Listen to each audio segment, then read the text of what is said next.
last question we're going to work is question 11, and then I'm going to consider this lesson is completed. Go ahead and do what we always do. Read the word problem. Try to put it together logically.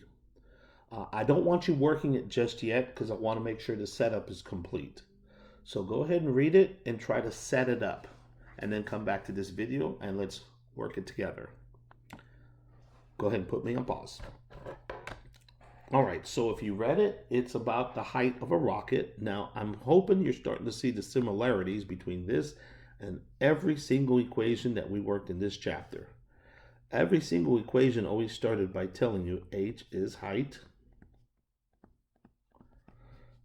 t is time,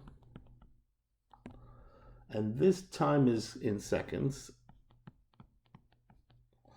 And they give you an equation to work, which is h equals negative 490 t squared.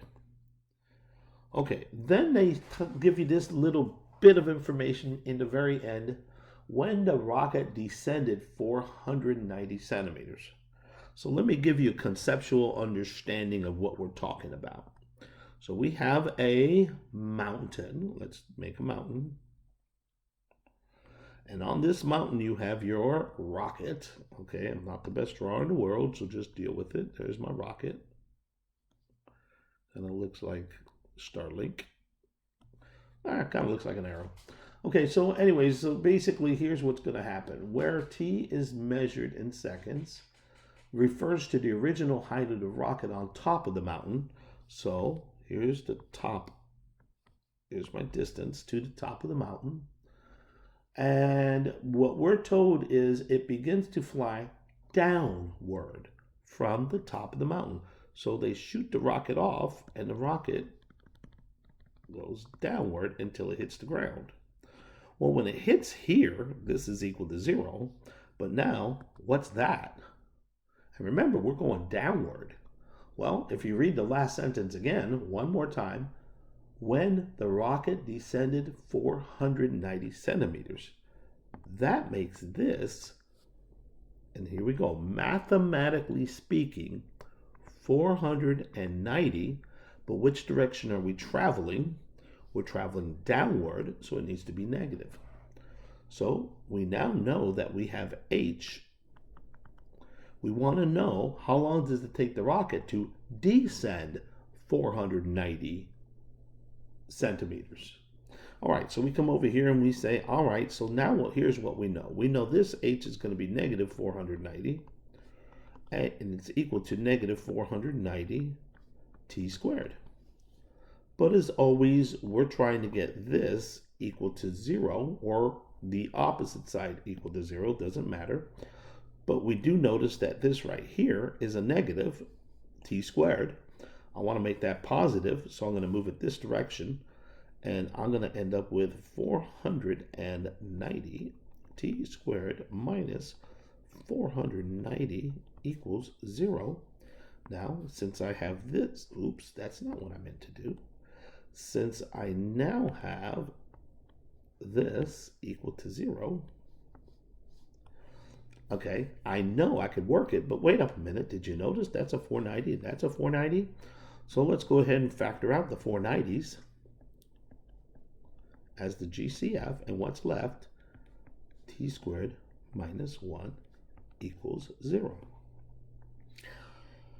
All right, we're ready to start factoring, and we could do this one of two ways. I'm going to do it the way the book wants you to do it, and then I'm going to teach you a really quicker way to do it. All right, so we're going to find a, b, and c. So let's do this. A equals 1, and it's a positive 1. B equals 0, and c equals negative 1. Well, since this is positive 1, we just work with this guy. And what could be easier than 1? It's 1 times 1, but I want a negative 1, so 1 is positive and 1 is negative. Let me make sure this one's the negative 1 because I'm just finicky about that. Make this one the positive 1. And if we add the 2, we get 0, which is what we're after. So we come here and we go, okay, that was negative 1, positive 1. This is TNT. So I have 490 t minus 1, t plus 1, and it all equals 0. All right, so what do we do now? We turn around and solve it. Okay, 490 equals 0, makes no sense, throw it out. T minus 1 equals 0, and t plus 1 equals 0. Well, notice when we solve this one, we get t equals 1, and this one comes over here, and we get t equals a negative 1. But we are talking seconds in time. Well, if that's the case, the negative time, it doesn't make any sense at all, so our answer is t equals 1. I told you there was another way to solve it, and I'm going to go ahead and plant this seed because we're going to do this later. Okay, here we go. If I just throw away the 490 and drop my parentheses, I have t squared minus 1 equals 0. Okay, so if I wanted to solve this, I can. There's nothing that says I couldn't. Plus 1 plus 1. And I get t squared equals 1. Well, now I notice that's a squared, and that means I take t and multiply it to t, which are two perfect things, and I get t squared. So now the question is how do you undo a square? Well, what you do is you take the square root. So I come over here and I go, all right, well, what happens when I take the square root of both sides? Well, the square root of t squared is actually just t, and I know you don't know this yet. This is just me planting a seed. The square root of 1 actually turns out to be a positive and negative 1. So we throw the negative 1 away because it just doesn't make any logical sense, and we still end up with t equals 1. So it took us exactly 1 second to go all the way down the mountain. All right, guys, keep practicing. Somebody gave me a great idea about resetting the word problem worksheet. I think it's great. I'm going to go ahead and do it, but I'm going to change its format to where it's going to be more like a quiz. All right, keep studying. Tomorrow's review, and the test is on Friday.